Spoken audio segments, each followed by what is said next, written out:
Hello students, warm regards of the day. I Nisha Chandak welcome you to my channel. Today we are going to discuss the lesson Introduction to Euclid's Geometry. From last 2-3 years this lesson was deleted from the syllabus and now again it is added in the syllabus of class 9. So the name Introduction to Euclid's Geometry. Let us first try to understand what is the meaning of geometry. In Greek words, geometry, geo and metry. It is break up into two parts. Geo means earth and metral means to measure. To measure the land. This is the meaning of the word geometry. Now, why we need to learn geometry? What was the reason? So, पुराने ज़माने में जब राजा महाराजे हुआ करते थे तो उनके पास बहुत बड़ी बड़ी ज़मीन जायदादें हुआ करती थी, तो उन्हें ये समझ नहीं आता था कि वो उसको कैसे मेजर करे कि हाँ वहाँ तक की ज़मीन मेरी है, यहाँ तक का एरिया मेरा है, क्योंकि उस समय हमारी जैसी एडवांस टेक्नोलॉजीज नहीं थी, जैसे मेजरमेंट के लिए इंस्ट्रूमेंट्स हमारे पास आज अवेलेबल है ऐसे पुराने ज़माने में नहीं थे। और उसके बावजूद फिर उन्होंने ये सोचा कि चलो ड्रॉ करके रखते हैं। कहीं पर उन्होंने कुछ निशानियां बना के रखी, सम इम्पोर्टेंट लोकेशंस ऐसे बना के रखे, कहीं झाड़ लगा के रख दिए कि हाँ यहाँ तक का एरिया मेरा है। बट ये भी काफ़ी नहीं हुआ, because of natural calamities like droughts, heavy rainfall, वो जो कुछ भी बना रहे थे उसको ड्रॉ कर रहे थे वो मिट जा रहा था, झाड़ उखड़ के चले जा रहे थे। अब क्या करना? Now there was a necessity that they need something concrete to maintain what much area is there. ऐसी सिचुएशन में उनको ये जरूरत पड़ गई कि how to measure the land. Then mathematicians at that time they made a research and they added their theories. they उन्होंने अपना जोर लगाया, formulas invent किए and from there arose the geometry. Now at that time one scientist was there, Euclid's. He made a research on all the research of mathematicians that has worked on geometry. सारे लोगों का research Euclid's ने जमा किया, उस पे अपना research ready किया and then he arose the theory Euclid's geometry and now it is introduced in our syllabus and we are learning it. So in this lesson there are some important definitions that you need to understand. Let us see one by one. First definition, point.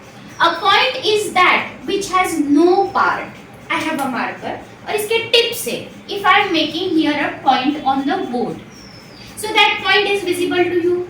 Can you divide it into parts? No, a point cannot be divided into parts. That's why it is said that a point is that which has no part. Students, in different books you will get the different definitions. That means the wordings will be different, but the main concept will be same in each book. Okay, see the second definition. Line. A line is a breadthless length. Okay, try to understand. From lower classes, from 3rd, 4th, we are learning how to draw a line segment, how to measure it. Suppose I am drawing a line segment here, AB. So we can measure the length of AB. Okay. Can you have another? Tell me the another dimension of this length. Another dimension, that means I can measure the length. Can I measure the breadth? No. Why? Because a length segment do not have breadth. That's why in the definition it is said a line is a breadthless length. Okay. Now the third most important definition from this lesson is axiom. Please student try to understand axiom. An axiom is a mathematical statement which is assumed to be universally true without proof is known as axiom. See, axioms and postulates both are interconnected. They are different from each other, still interconnected. So you have to understand them together. Okay. See, axiom. What it is saying? Mathematical statement which is assumed to be universally true. That means whatever is given in the statement of axiom, you cannot say that it is false. It will be always true. Okay. You will get more information, more clear idea about the axiom when I will be explaining you all the 7 axioms and its examples. See the next definition, postulates. Postulates, the assumptions which are specific to geometry are known as postulate. Now you know that geometry, under geometry the concepts came which are related to shapes. For example, point, line, circle, triangle, rectangle. These things, all these things come under the concept of geometry. So postulates are related with that geometry. That means ये जो सारे concept है geometry के, shapes के, उनको use करके postulates के points बनाए जाएंगे, या फिर उन पॉइंट्स में ये जो सारे कंसेप्ट है इसके बारे में और इंफॉर्मेशन ऐड की जाएगी.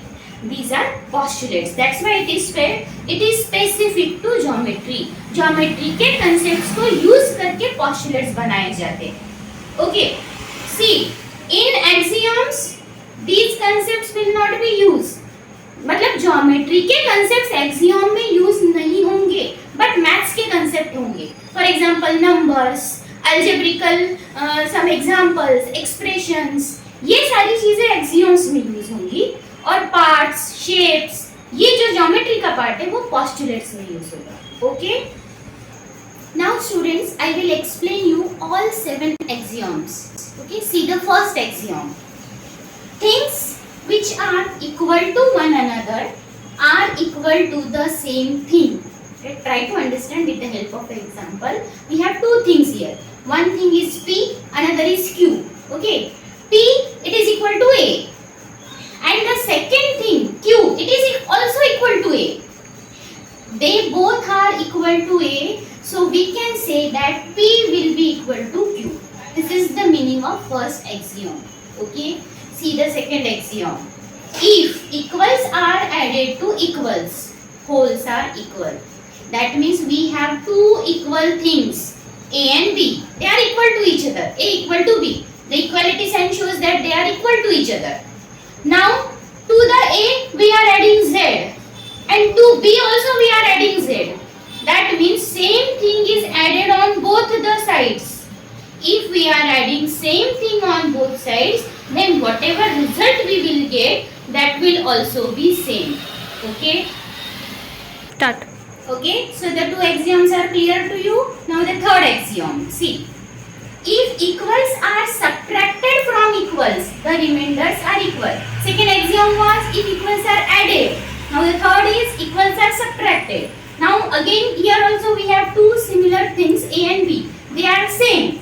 They are same in value. Now we are subtracting Z from each, A also and B also, from both the sides. So whatever remainder will be left, it will also be same. This is third axiom. See the fourth one. Things which coincide with one another are equal to one another. Here the word coincide is very important.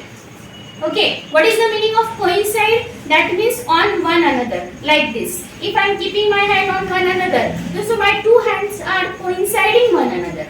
Okay, so that means if on this is AB, its measurement is 5 centimeter, and we have PQ, its measurement is also 5 centimeter, same measurement. So we can keep this PQ on AB, AB on PQ like this. So they will coincide each other. So we can say that AB it is equal to PQ. Things which coincide each other, they are equal. Okay, so we have up till now seen 4 axioms. Now the fifth one. See, the whole is greater than the part. Whole, that is a complete thing. Suppose this is a circle. This circle X, and I have divided it into 2 parts. One part is A, second part is B. Not needed that these 2 parts are equal. One is smaller, one is bigger. A is smaller, B is bigger than it. Now what we can say from this axiom, that this circle X will be greater than A. Again this circle X will be greater than B, because these are the parts of this circle. Okay, now what we can write? X it is greater than A, X it is greater than B. But when we add both these A and B together, then it will make the circle X. Okay, see the sixth axiom. Things which are double of the same thing are equal to one another, कोई एक चीज जिसका double, for example m, वो twice of a है, उसकी value कितनी है, twice of a, और n जो है उसकी भी वैल्यू ट्वाइस ऑफ a है, कोई चीज जिसका double. So now m it is equal to twice of a, n it is equal to twice of a, then what we can say, m it is equal to n. Okay students, now the seventh and the last axiom. Please listen carefully. See, things which are half of the same thing are equal to one another. In the previous axiom we have seen twice of something. Now here it is half of something. See, suppose a thing is there m. It is half of a, that is a by 2. Okay. Then another thing is there n, that is half of a by 2. Both are equal to half of a, that means a by 2, a by 2.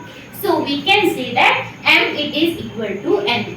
Okay. Revise all the axioms properly. Okay students. Thank you so much. Do wait for my next video.